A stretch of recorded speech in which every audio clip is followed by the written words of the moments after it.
Dos invitados nacionales, Juanita León, la directora y fundadora de La Silla Vacía, y el lunes vamos a estar con Jan Basset de la Universidad del Rosario. Entonces, como les decía, lo que queremos es abrir un espacio de conversación. Juanita, que hay algunos amigos de la Fundación Foro Costa Atlántica, académicos, promotores del desarrollo, pero también personas que generan opinión en las redes sociales. Entonces, la idea es conocer un poco cómo está la coyuntura nacional. En este caso, queríamos justamente comenzar contigo y con esa pregunta sobre para dónde va el gobierno Petro y para dónde van las reformas que ya parece que no se hablara mucho de eso, pero que siguen allí estancadas en el Congreso, y es como que la punta de lanza del presidente en estos momentos, es como la idea que ha mostrado el gobierno, un gobierno reformista que quiere hacer unos cambios, que están allí en el Congreso de la República, y parte de la gente del capital político que no se lo ha gastado el gobierno defendiendo esas reformas. Entonces, yo creo que sin más, te doy la palabra. La idea es que puedas acompañarnos una media horita de exposición. De pronto, si no te demoras tanto, pues también está bien. Y después que puedas acompañarnos otro ratico en un conversatorio en donde el auditorio pueda hacerte algunas preguntas. Nuevamente, muchas gracias, feliz año y un fuerte abrazo desde aquí del calor de Barranquilla hasta el calor también de Bogotá. Bueno, muchas gracias, Diógenes. Un placer estar aquí con ustedes.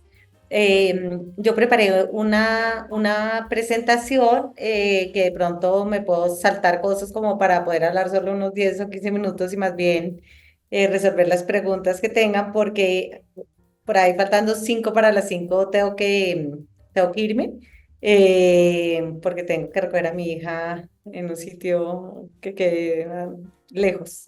Entonces voy a compartir mi presentación y pues si quieren me van necesito que me dejes compartir, Diógenes, si puedes. Diógenes, ¿me puedes compartir? ¿Dejar compartir una presentación o te queda difícil?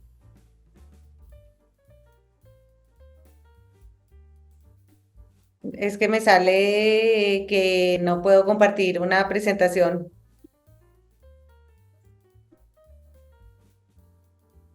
¿Me puedes? Ya mm, te dimos la opción. Sí, sigue saliendo. Ah, sí, ahora sí. Súper. Entonces, aquí. Ok, ok.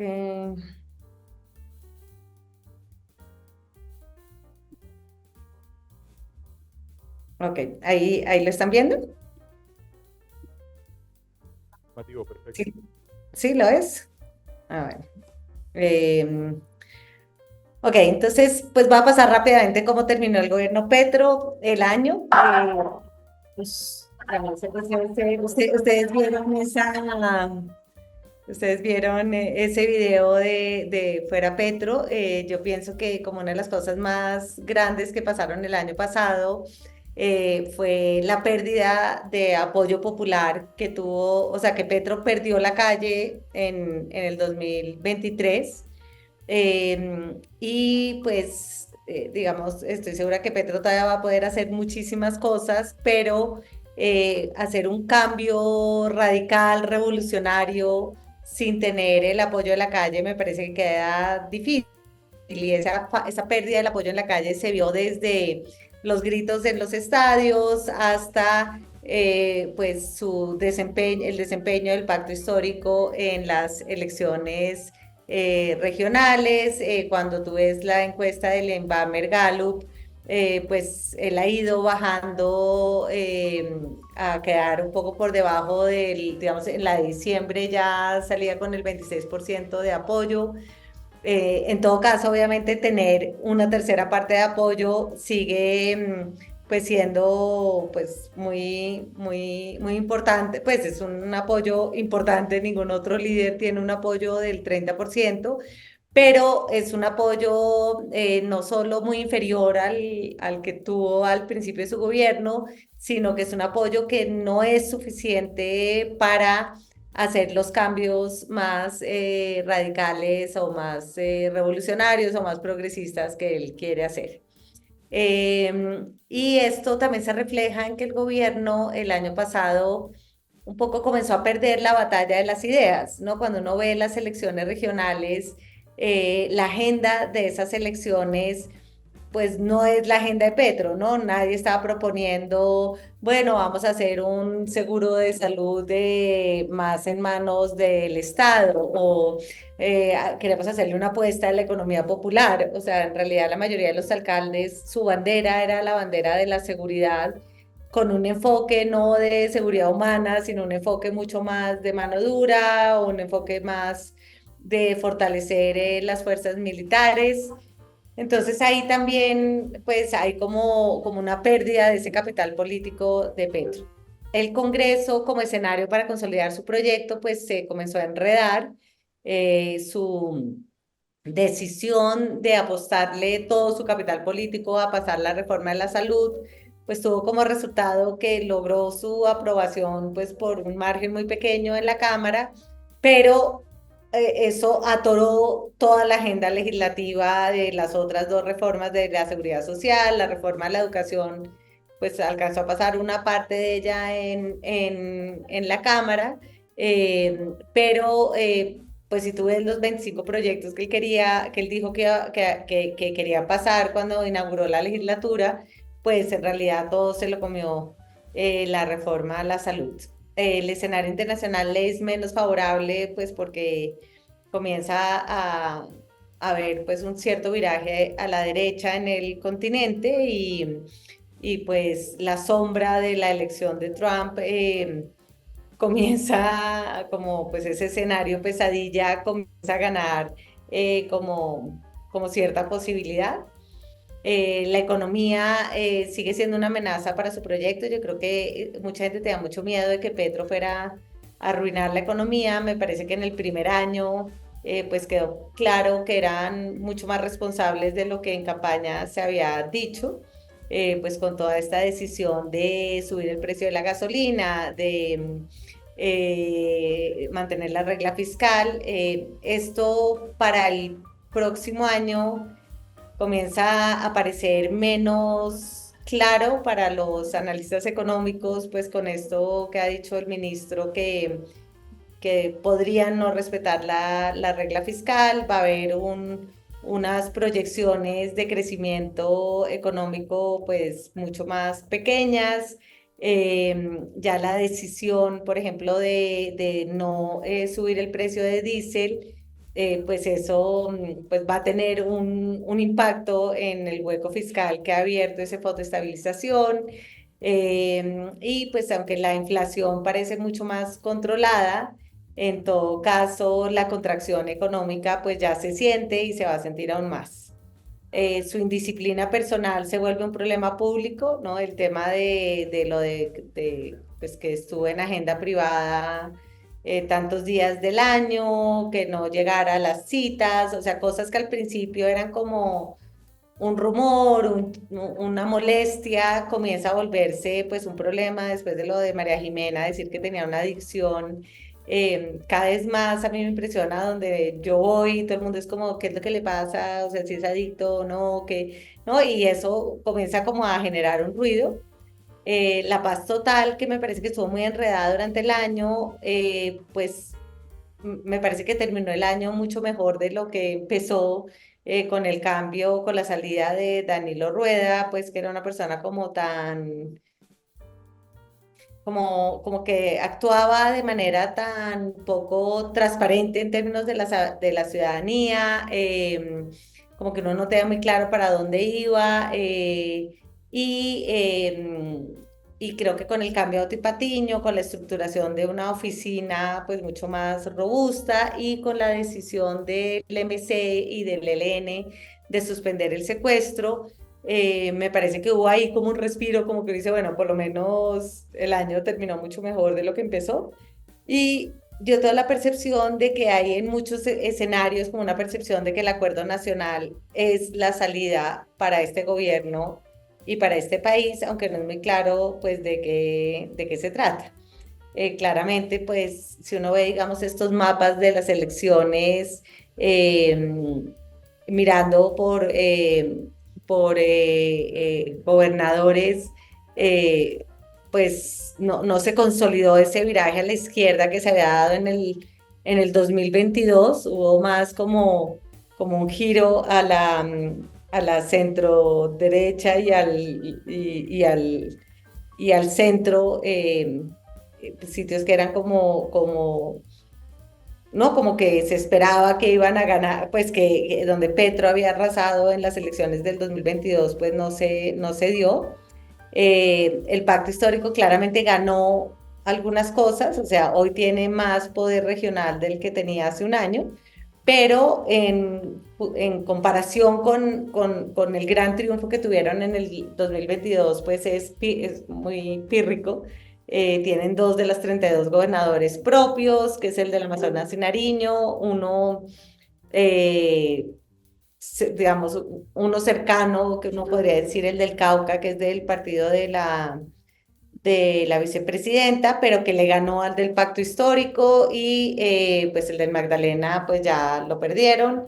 Y el del Baupés, que es del partido del ministro de las TIC, pero que obviamente, digamos, es un vínculo frágil porque apenas salga el ministro de las TIC, pues, digamos, es difícil que lo vayan a poder considerar como de propias tropas, pues.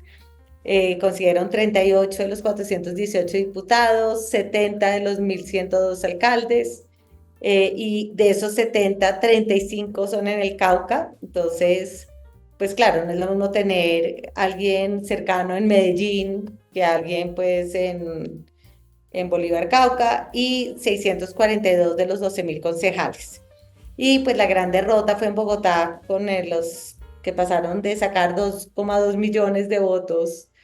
Sacó Petro en Bogotá en el 2022 a 571.000 que sacó Gustavo Bolívar, y que uno podría decir, bueno, pues es que no es lo mismo, es una presidencial versus, pero Petro en Bogotá sí se metió de cabeza en la campaña, y entonces yo sí creo que si bien uno podría decir el triunfo en Medellín Gutiérrez fue más un plebiscito contra Quintero, o en Cali fue un plebiscito contra Ospina, en Bogotá el factor Petro sí fue fundamental. Si ustedes ven aquí en esta gráfica, pues hubo un viraje a la derecha de los alcaldes muy grande entre el 2019 y el 2023. Yo pienso que ahí es donde más se puede ver como esa tendencia o como el péndulo, pues como giró para el otro lado.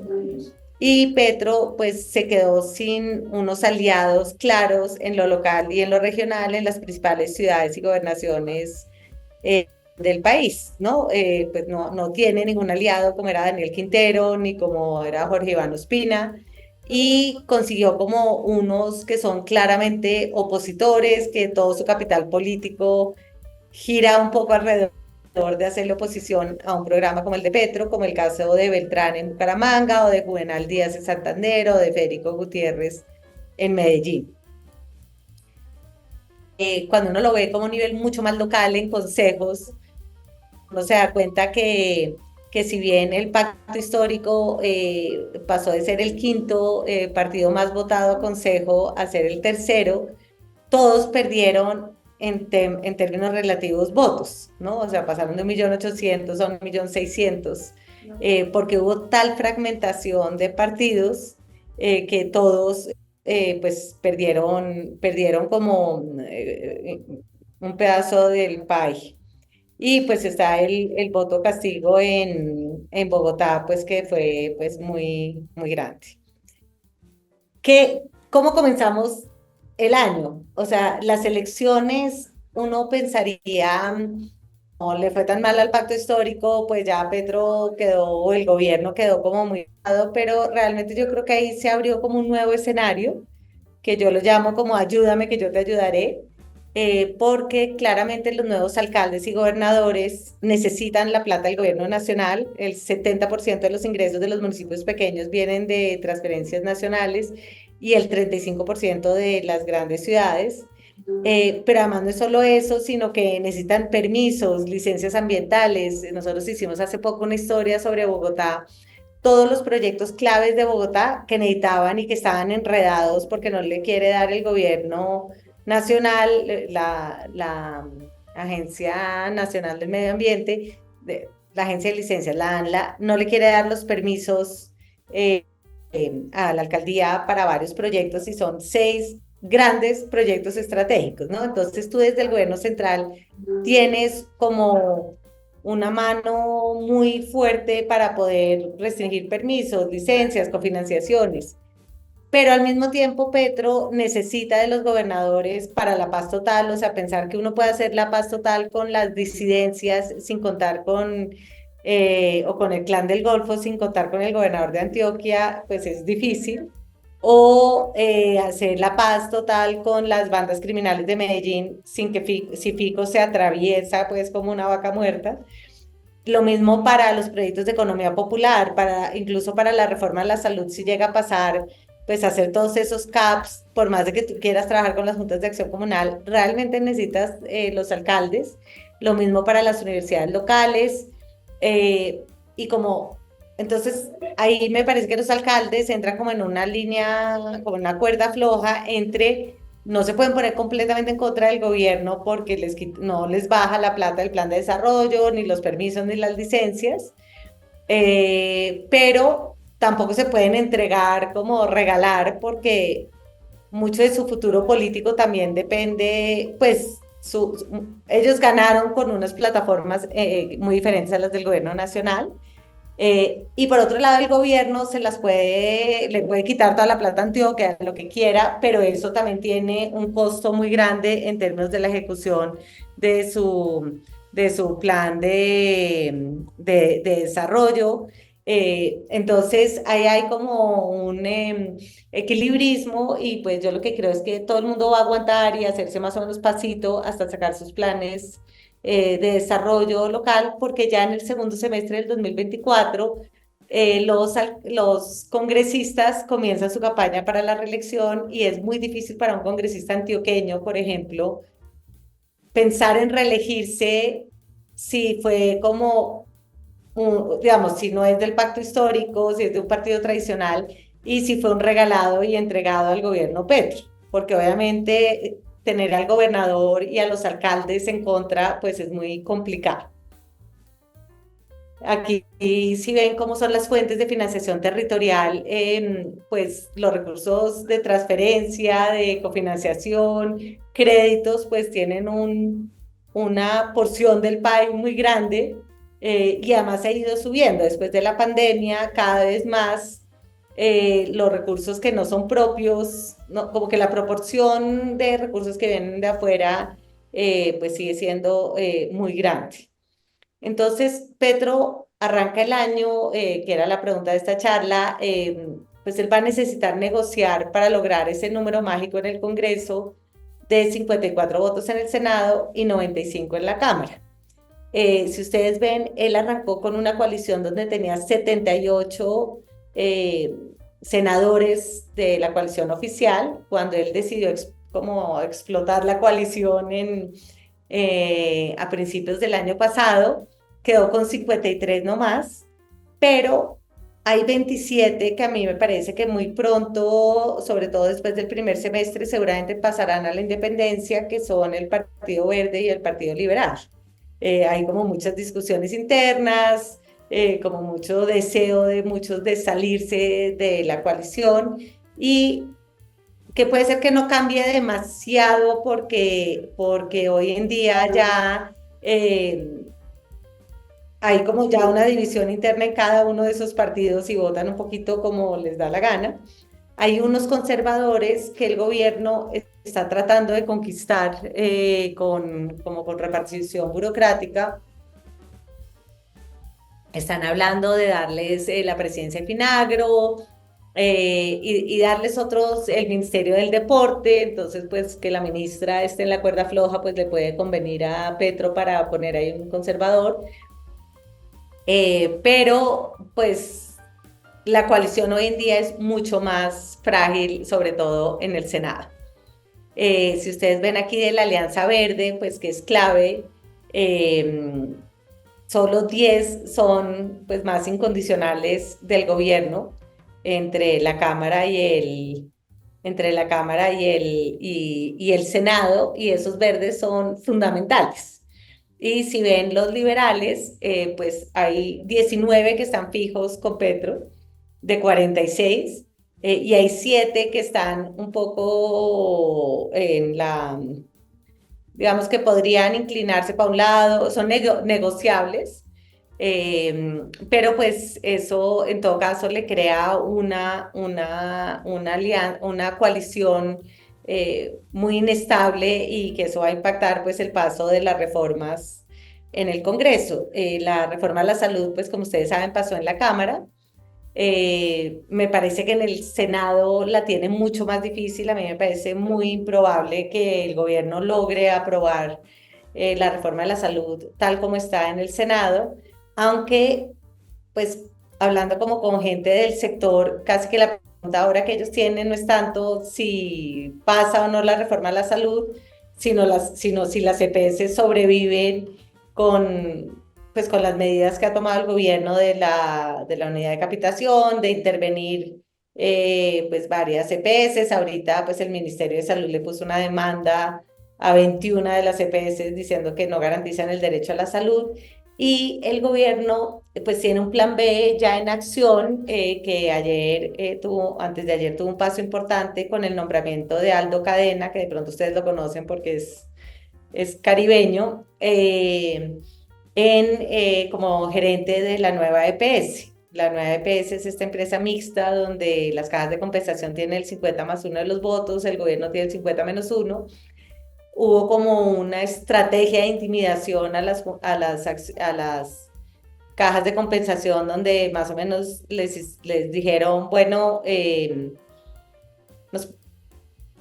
ustedes pueden alinearse con el gobierno o si no el gobierno va a seguir interviniendo cajas de compensación, podría incluso intervenir la nueva EPS. Y entonces un voto de las cajas de compensación en la Junta se volteó y pues pudieron elegir a Aldo Cadena, porque la estrategia del gobierno es que la nueva EPS absorba los afiliados de todas las EPS que van interviniendo, con lo cual, pues, incluso sin reforma a la salud, van a terminar haciendo como un nuevo seguro social, que le quedaría mucho más fácil, pues, hacer lo que quieren con la reforma. La reforma pensional me parece que va a pasar, pero más con la ponencia de la U. La U se adelantó a llevar una ponencia de reforma pensional que recoge mucho del espíritu de la ponencia del gobierno en términos de los pilares, pero con una cotización solo de un y medio salario mínimo y no 3. Digamos, la discusión ahí va a ser sobre cuántos salarios mínimos deberían pasar a Colpensiones y cuántos en los fondos privados de pensiones. Con la ponencia de la U se permitiría, digamos, que los fondos de pensiones todavía siguieran moviendo el mercado de capitales, que me parece que es como una de las preocupaciones importantes ahí, y con un sistema de gobernanza que no dependiera de Colpensiones y que no se pudiera llegar a manejar como una caja menor del gobierno, sino que lo manejaran más desde el Banco de la República o desde Hacienda, que me imagino que va a pasar. En la ponencia de la U está en el Banco de la República, pero solamente terminaría en Hacienda. La reforma laboral, por lo menos tal como está, la veo que tiene muy poco chance de pasar en el Congreso, sobre todo ese componente tan fuerte sindical. Los congresistas, por lo menos con los que nosotros hemos hablado, son muy reacios o sea, no les gusta pues el sindicalismo. Todos tienen empresas o tienen financiadores locales, que son empresarios, y pues pues nadie de ellos. No, me parece que hay como muy poco ambiente para una reforma laboral en ese sentido. Y la reforma de servicios públicos, pues que es una reforma que yo siento que tendría mucha atracción en el Congreso, porque esas empresas de servicios pues son grandes fortines políticos. Tiene mucho rédito poder ofrecer el mínimo vital de energía, el mínimo vital del agua, y no tiene como tantos dolientes en contra. Yo creo que esa podría pasar, pero pues el gobierno todavía no la ha presentado. Y están las 6 negociaciones de paz, donde no está claro como el destino final. pero que el año pasado pues terminaron pues como por lo menos con un logro muy importante que fue la decisión del ELN de que va a suspender el secuestro. Las disidencias no secuestran tanto, pero igual dijeron que lo van a suspender. Y yo creo que esos son dos logros muy importantes del gobierno, pero terminó también con una sentencia de la Corte Constitucional diciendo que sí o sí el gobierno necesita una ley de sometimiento para negociar con todos los demás. Y esa ley de sometimiento, pues que nosotros sepamos, no pareciera como que el gobierno le está metiendo suficientemente la ficha para lograr pasar esa ley de sometimiento, que en todo caso, antes de final de año, difícilmente estaría aprobada. Entonces, como que yo veo ahí en La Paz Total, pues un escollo grande con eso. Eh, Me parece que por lo pronto podría haber como unos alivios humanitarios, ahí como me parece que ahí hay una incógnita si esto se vuelve como una pax mafiosa, en donde hay un alivio humanitario, pero como muy temporal y después hay un fortalecimiento de estos grupos, dado que igual pues no hay ningún compromiso de dejar de extorsionar ni de dejar de traquetear. Pero por otro lado, con el ELN me parece que ya hay como un acuerdo de comenzar a hacer transformaciones locales, como en los sitios donde ellos tienen presencia, que son muy apartados, y creo que esto pues le puede ayudar pues a las poblaciones. Pues la seguridad, como todos ustedes saben, y más en Barranquilla, esto es el tema, fue el tema de las elecciones, yo creo que va a seguir siendo el tema, un tema central en la agenda ciudadana, porque me parece que para la gente es como muy duro comenzar a ver un retroceso en términos de desplazados, de extorsiones, quema de buses, bueno. ¿Y hacia dónde va? Y ya para ir cerrando, pues persiste el problema de gerencia, o sea, Petro ha tenido muchísimos cambios en el gabinete y seguramente van a venir otros más. Los escándalos van a seguir siendo una sombra, pero pues claramente pues ese miedo que tiene alguna gente de que lo vayan a tumbar o miedo o ilusión, pues eso no va a pasar.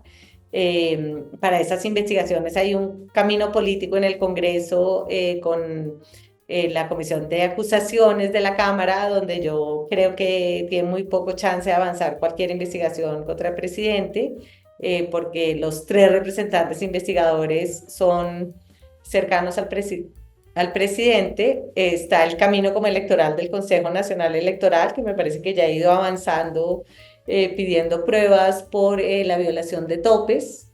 De hecho, pues a la silla le pidieron todas sus pruebas porque gran parte de esta investigación está basada en las investigaciones de la silla sobre lo de los testigos electorales y entonces ahí puede avanzar y si lo hallan responsables, pues es una sanción para Ricardo Roa económica y tiene unas consecuencias como que los partidos del pacto histórico, por ejemplo, no podrían avalar candidatos en las próximas elecciones. Entonces eso pues sería grave, pero pues el Consejo Nacional Electoral es un órgano pues demasiado político, entonces precisamente por eso o puede avanzar o no puede avanzar. Y está el camino penal de la Fiscalía, donde obviamente este fiscal general pues tenía mucho interés como de ir avanzando la investigación contra Roa. Eh, a mí me parece que ellos tienen bastantes pruebas y que ahí se le puede complicar un poco el camino a Roa. Toca ver la nueva fiscal que llegue, qué tan independiente va a ser del presidente, porque obviamente este es un proceso que le llega al corazón al presidente Petro, pues porque este era el gerente de su campaña. Yo creo que el futuro del gobierno va a residir mucho en decisiones que se toman por decreto y que ya el gobierno está tomando en temas ambientales y en otros temas.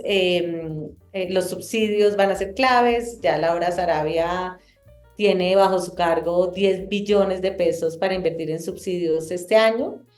El tema de las superintendencias es un tema mucho menos cubierto, que tiene menos luz encima, pero que el gobierno cada vez usa más como una estrategia de control, de intimidación, eh, ¿no? Como para alinear voluntades, sobre todo en el sector privado, el manejo de la caja en todas las áreas donde los privados manejan plata pública. Entonces, desde Becol hasta los temas de la salud, en los temas de educación, o sea, hay muchos temas donde los privados manejan esos recursos. Y en los temas de energía, por ejemplo, el gobierno está reteniendo la caja y eso obviamente lleva a la gente a tener un incentivo de alinearse con el gobierno, so pena de quebrarse.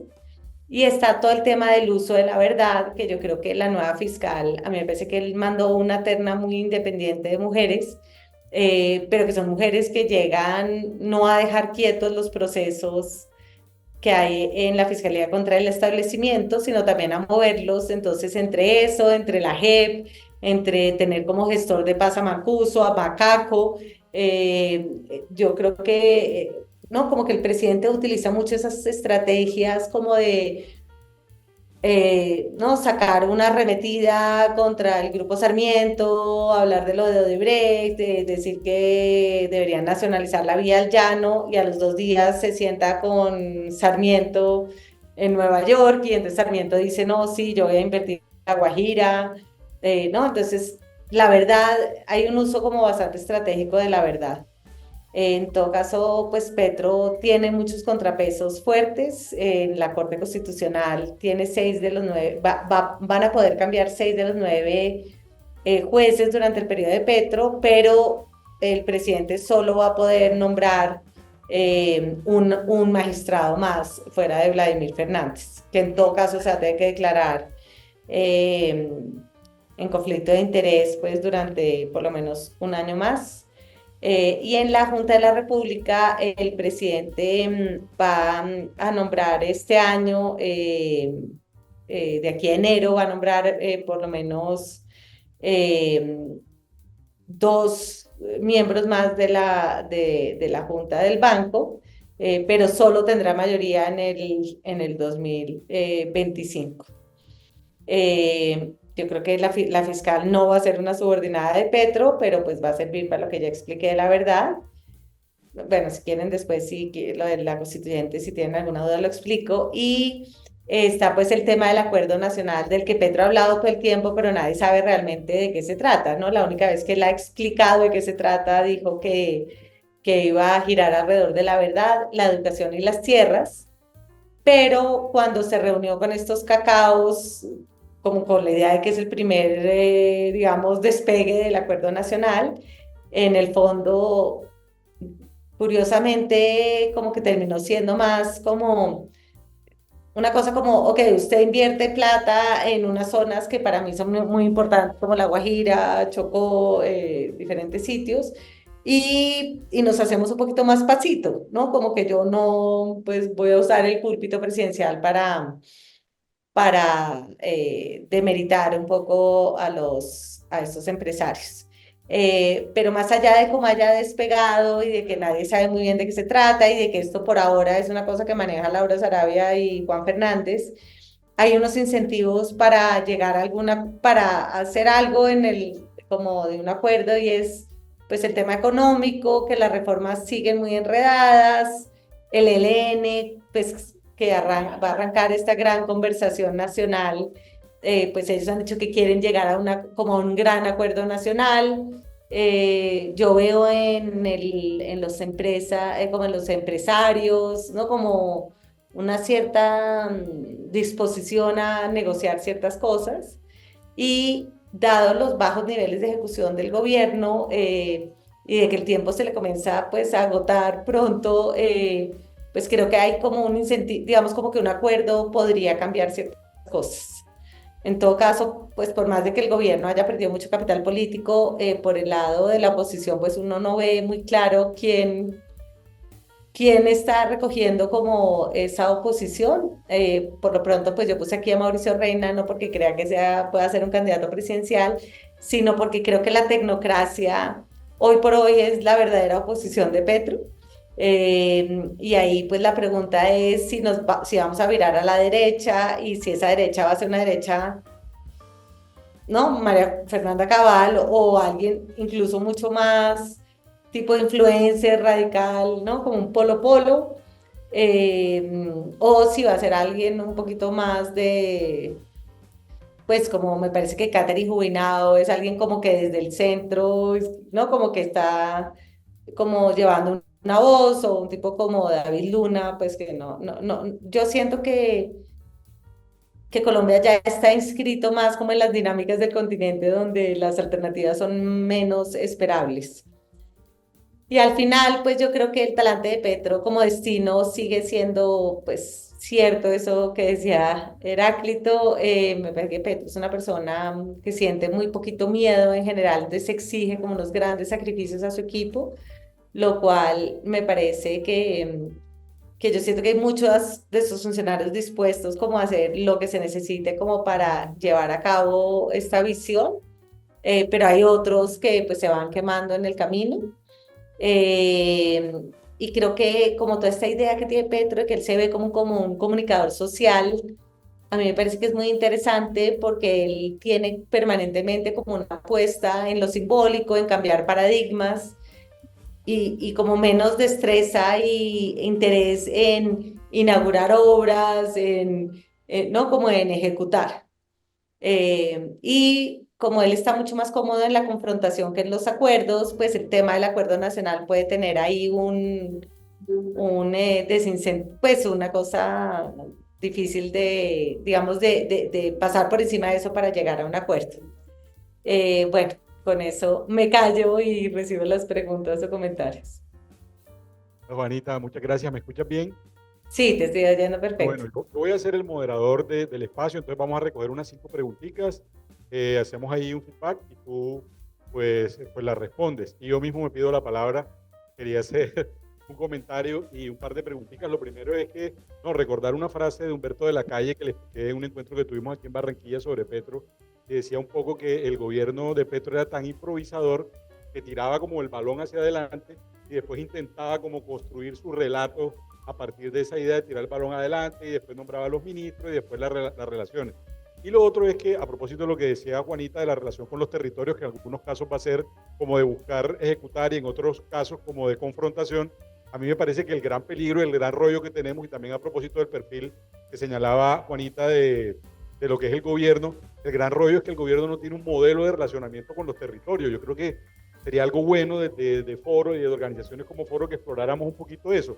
Bueno, porque no abrimos una conversación sobre cómo construir un modelo de relacionamiento con el gobierno nacional. Yo sé que va a ser muy complicado, pero casi que depende de la personalidad del presidente, si hoy me miraste bien, si me miraste mal, si firmaste un comunicado, o sea, una cosa bastante compleja.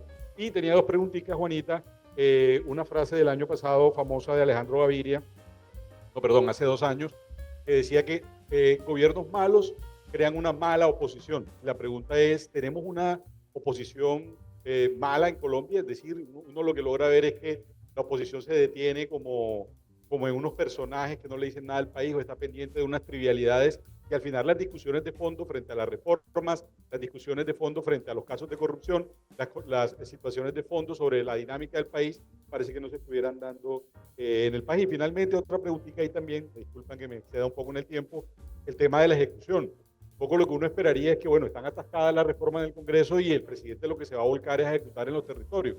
Yo creo que tampoco vemos eso en los municipios PEDET. Aquí tenemos parte de personas de foro que trabajan en el territorio. Muy seguramente lo que ven es que no hay ejecución del gobierno, los proyectos en La Guajira no arrancan, todo esto que se habló de las comunidades energéticas, el tema de las juntas de acción comunal, que a propósito estuvimos atendiendo unos comunales para ver cómo era ese tema y al final uno ve que no hay respuesta, no arranca, la gente no encuentra interlocutores. Esa era mi pequeña intervención. Entonces, no sé si alguien quiere preguntar qué cosas.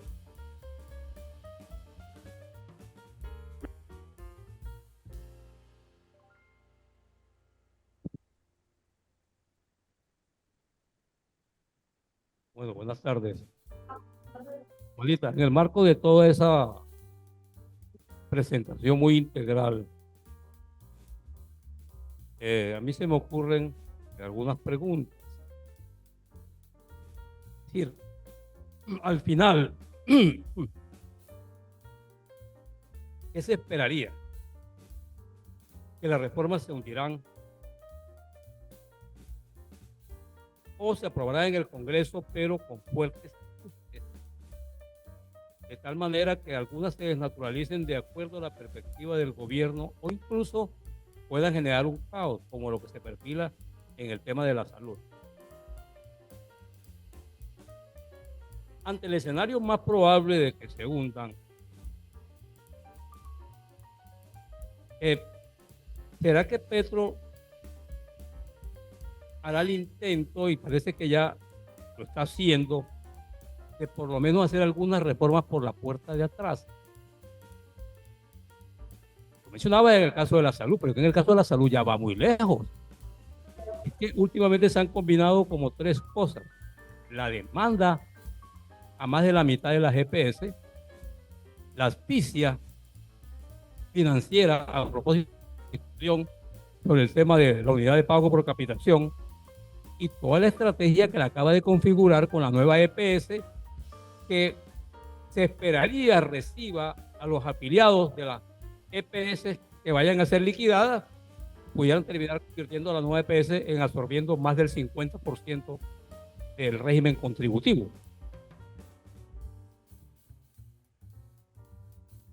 Y al mismo tiempo me pregunto,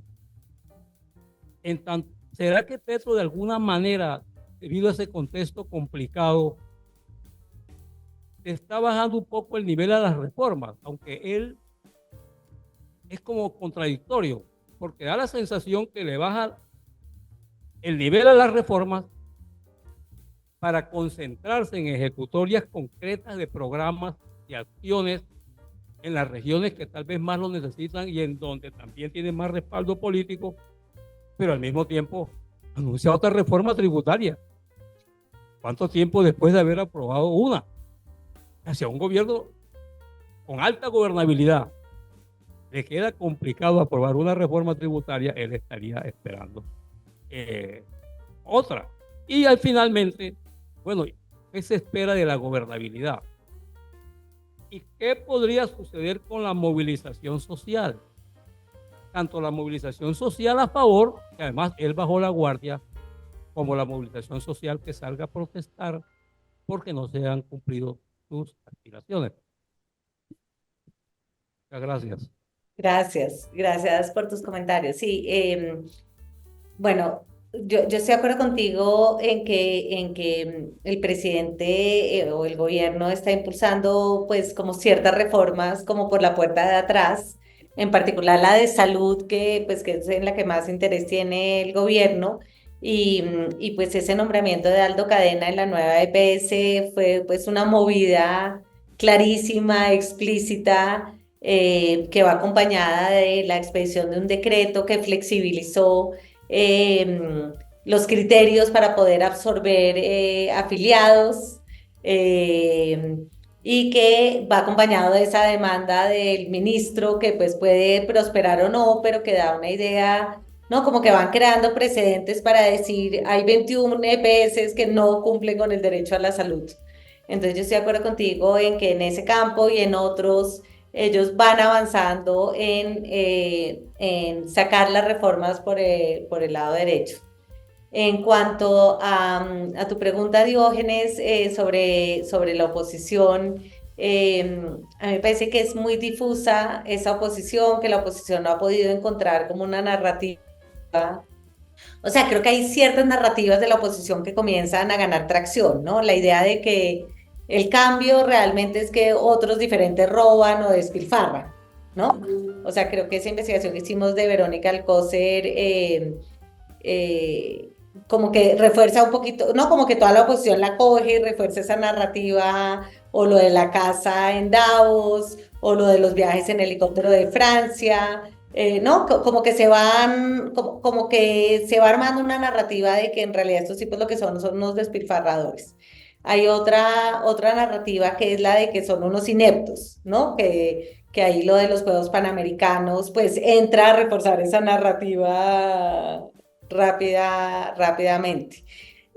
Pero creo que si bien se están armando las narrativas, no me parece que haya claro un personaje que las encarne.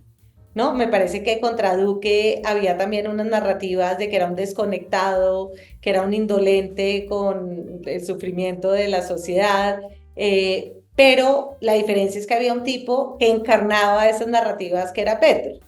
¿No? Por ahora yo no veo nadie de la oposición que encarne esas narrativas y pues obviamente J.P. Hernández revela que compran comida chatarra en la presidencia y entonces esto es una indignación de un día y refuerza como un poquito como esa narrativa de que son unos incoherentes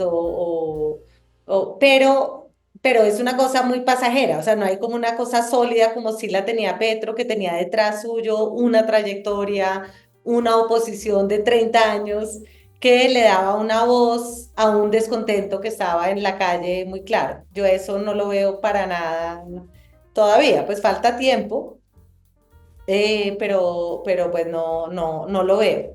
El tema de la ejecución, Diógenes, pues yo siento que ese es ese fue el gran talón de Aquiles de Petro en la alcaldía. Si a Petro no lo tumba el procurador Ordóñez, Petro había terminado su alcaldía como un pésimo alcalde que no hizo casi nada, ¿no? Salvo lo de las basuras, que había sido un desastre, porque tenía la misma dificultad para ejecutar, para consolidar un equipo. O sea, creo que el gobierno tiene un diferencial frente a los gobiernos anteriores y es que en realidad el movimiento social llegó a gobernar con todo lo bueno que eso implica en términos de legitimación de la democracia, en términos de abrir y poner sobre la mesa una cantidad de nuevos temas para discutir, que esta sociedad tiene que discutir, pero tiene la debilidad que como no conoce bien el Estado por dentro, es difícil mover el Estado incluso para los conocedores, pero cuando eres un novato y además desprecias la tecnocracia,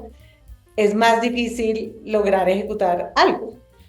Y este gobierno pues tiene además pues un problema de tener un gerente como Petro, pues que es tan mal gerente que le cuesta trabajo hablar uno a uno con sus ministros, casi con ninguno se reúne a solas, y mucho menos pues convoca a 3 ministros y, ¿no? Y planean, bueno, qué es lo que vamos a hacer en La Guajira o qué vamos a hacer en infraestructura o, ¿no? Como que Petro cree mucho como que con dar orden, ¿no? Como pintar el sueño, todos los demás ya ejecutan y eso pues no es tan fácil. Entonces, pues o sea, que ejecutaron menos del 25% del presupuesto de inversión el año pasado.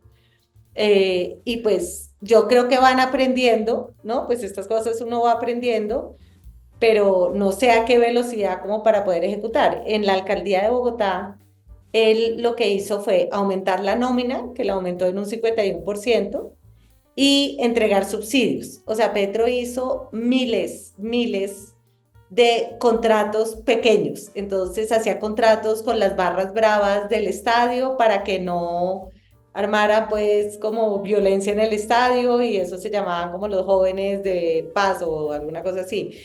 No, como que a todo el mundo le dio pequeños contratos y yo tengo la impresión que es lo mismo que va a pasar a nivel nacional, que él sí va a poder ejecutar muchos recursos vía subsidios y vía pequeños contrataciones con las juntas de acción comunal, con las madres comunitarias, con las organizaciones de no sé qué, ¿sí? O sea, plata que no necesariamente tiene unas externalidades en términos de hacer, o sea, yo no creo que él vaya a ser capaz de hacer grandes proyectos, ¿sí? O sea, un gran proyecto de infraestructura no lo veo, pero creo que sí va a ser mucho de bajar plata a los territorios a través de pequeños contraticos que terminan siendo como plata de bolsillo del que la recibe. Y eso pues puede aliviar un poco la pobreza, claramente crea unas clientelas como muy fieles, pero pues toca ver porque para hacer eso, claro, hacerlo en Bogotá es mucho más fácil que hacerlo a nivel nacional, sobre todo si no cuentas con el concurso de los alcaldes.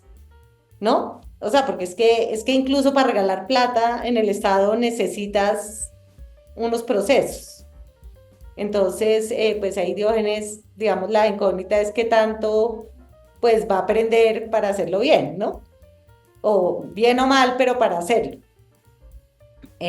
Sobre todo porque si a esto se le suma el tema de su agenda privada y de los viajes, o sea, la silla hizo una investigación que mostró que 90 días del año pasado él estuvo fuera de Colombia, eh, pues eso quiere decir que hay una atención dispersa, ¿no? Como muchísimos objetivos, pero además poca presencia física, pues eso hace más difícil cualquier posibilidad de ejecución. Un par de preguntitas aquí. Dayana, Montalvo y Julián. Ok, recibo esas dos últimas, Diógenes, y me voy corriendo, qué Bien. pena. Sí, Yo. Dale. Hola Juanita, buenas tardes, gracias por acompañarnos en este espacio. Y me gustaría referirme un poco a ese planteamiento que hiciste de la paz total, porque yo aún tengo muchas dudas, porque todavía no conozco como un plan de acción que se tenga y que uno pueda revisar y que uno pueda tener la certeza de los indicadores y de la política que se está formulando en torno de la paz total y más con el panorama desalentador que tú también nos ponías sobre las relaciones que tiene con algunos gobernantes como Fico y Char en nuestro territorio, donde no es capaz ni siquiera de tener una claridad del territorio en torno a las criminalidades y las violencias que se viven en Barranquilla, y creo que eso va a dificultar también un poco el diálogo con el gobierno nacional cuando los gobernantes no aceptan las realidades de sus territorios. Y eso no ayuda a la consolidación entonces de una paz total. Entonces me gustaría preguntarte, ¿será capaz entonces Petro de bajarse de ese sueño de paz total y podríamos hablar con el corto tiempo que le queda y con la realidad que tiene el frente de hablar entonces de cuál sería una paz posible? Sí, qué buena pregunta y la verdad no lo veo que él se baje como de la idea y del paradigma de la paz total. Creo que él y muchos en su gobierno y cada vez más, y pues como todo su círculo cercano, que es ex militante del M-19, me parece que esa historia personal a ellos les pesa mucho y que Petro realmente, a pesar de que él en campaña nunca habló de, o muy poco habló de esto, su verdadero proyecto es la paz total, ¿no? Como que él realmente sí quiere pues hacer la paz y yo creo que él piensa, pucha, si no la hacen conmigo, que también fui guerrillero, ¿con quién la van a hacer, no? Y la verdad yo creo que si el ELN fuera inteligente, pues la debería hacer es con Petro, porque difícilmente va a encontrar mejores condiciones como para hacerla. Eh, pero creo que es una paz pues, que es muy complicada porque porque creo que la criminalidad, como tú dices, ha cambiado muchísimo en el territorio. Creo que ellos parten un poquito como de una buena fe de los grupos. O sea, ellos han dicho como que ellos sienten que están negociando con amigos de la misma ilusión, ¿no? Y parten de esta idea, digamos, más noventera de los violentólogos, de que la paz es la violencia es producto de la violencia y de la desigualdad, menos de la avaricia y de las rentas ilegales. Y entonces creo que eso, pues son paradigmas que a veces no necesariamente no necesariamente como que coinciden con la realidad tal cual. Entonces, para mí el miedo de lo de la paz total es que se vuelva como una especie de paz mafiosa, como pasó un poquito con el Caguán. Yo cubrí ese proceso muy de cerca y entonces, claro, bajan los homicidios, bajan las confrontaciones, pero mientras tanto se fortalecen muchísimo y lo que nosotros estamos viendo es que el tema de la extorsión, bueno, y ustedes allá pues lo sufren en carne propia todo el tiempo, pues está disparada.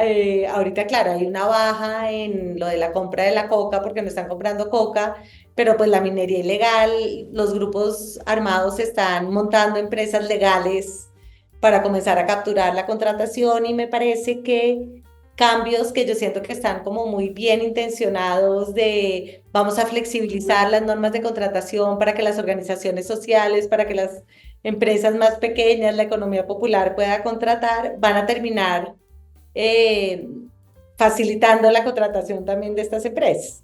Entonces, yo sí creo que hay una reconfiguración, pues Trejos es el experto de eso, como del crimen, que no necesariamente la paz total alcanza como a capturar. Eh, no, a mí me preocupa que en la agenda de negociación del ELN la entrega de armas no es el objetivo, ¿no? No es un objetivo explícito dentro de la agenda, con las disidencias aún menos. Eh, y como todo este tema de la participación de la sociedad, como que yo me pregunto cuál es la legitimidad que va a tener un acuerdo ahí cuando el ELN es tan ilegítimo, ¿no? Entonces, que ellos llegan a un acuerdo de que sería bueno hacer tal cosa, pero eso cómo después se traduce en un acuerdo de verdad, quién lo aprueba, ¿no? Entonces yo creo que hay como muchas preguntas por hacer. A mí Oti Patiño me genera mucha confianza, siento que Oti Patiño es un tipo súper serio, entonces pues eso me tranquiliza que ahora él sea el comisionado y no Danilo, pero yo siento que esa paz total pues tiene muchas preguntas en resolver todavía y que hay demasiada improvisación todavía y como no hay un documento escrito que uno pueda leer, ¿no? Como todo es como uno tratando de coger pistas de las entrevistas, entonces es más complicado. Perfecto, buenas tardes, Juanita. La pregunta gira en torno un poco a lo que mencionaba el profesor Wilson cuando hacías la exposición sobre la agenda de reformas. Justamente me llamó la atención que no estaba la reforma tributaria, entendiendo que hay un panorama económico pues que se habla de un dólar que posiblemente se pueda la moneda colombiana revaluar, en donde estamos mirando también igualmente un panorama de una recesión económica que posiblemente va a ser lo que se va a esperar en informe de febrero, y en donde la Corte Constitucional pues le quitó pues los ingresos que iba a tener por concepto de tema de los hidrocarburos. Entonces, un poco me preocupa esa situación en la medida en que se habla habla de los subsidios que posiblemente se van a entregar al nivel de la SAC, a nivel de quién sabe qué otro tipo de entidades pequeñas a nivel territorial, pero que no va a tener el suficiente flujo de caja pues para poder hacer ejecución, fuera de la incapacidad de ejecución que demostró en el año anterior. Entonces, un poco esa situación me genera una zozobra en la medida en que se habla de un crecimiento del 1.5 para este año y en donde también se habla igualmente de una inflación más o menos cercana al 6%. Entonces, un poco que quisiera qué información pudieras tener más ampliada frente a este tema que acabo de mencionar. Pues mira, el tema económico no es mi fuerte.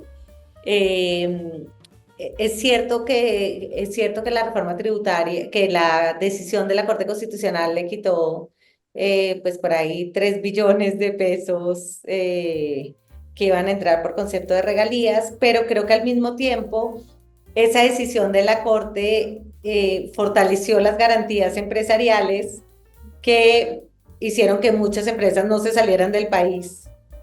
O sea, una amiga mía que trabaja en una empresa minera, ella me había dicho, si la Corte Constitucional avala la reforma tributaria, nosotros nos vamos del país mañana.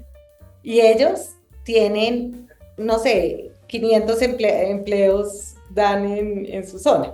Entonces me parece que es una reforma que si bien le quitó plata como a la tributaria, por otro lado garantizó una cantidad de empleos y una cantidad de inversión futura porque para la empresa petrolera y energética era como casi confiscatorio, pues ellos veían como casi confiscatoria esa reforma. Y a mí lo que me parece es que en todo caso el gobierno va a tener una plata sin precedentes de inversión este año, ¿no? O sea, por más de que la economía se contrae y todo, creo que es el SGP más grande que ha habido en toda la historia del que va a haber este año en términos de transferencias. Entonces, me parece que va a haber más plata de la que se puede ejecutar y yo creo que eso, pues, obviamente que esa plata, si se invirtiera en temas de construcción, en proyectos de infraestructura, o sea, eso podría dinamizar mucho la economía. No creo que lo vaya a hacer y que va a ser puro subsidio más como de aliviar la pobreza, que, bueno, pues eso ayuda también, pues si se hiciera lo otro podría ser chévere, pero no lo veo como que tengan esa intención o esa capacidad, digamos.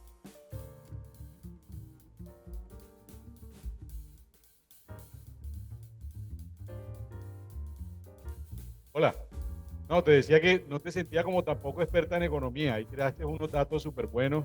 Y sí, claro, si el gobierno no invierte en infraestructura, si tiene problemas para invertir, eso no va a mover la economía. Pero bueno, están ahí los subsidios que creo que, y que el panorama económico no es tan negativo. Pero bueno, Juanita me ha pedido que estas dos últimas intervenciones, agradecerle por su presencia, súper chévere el diálogo. Nosotros nos vamos a quedar acá conversando, así que no se vayan.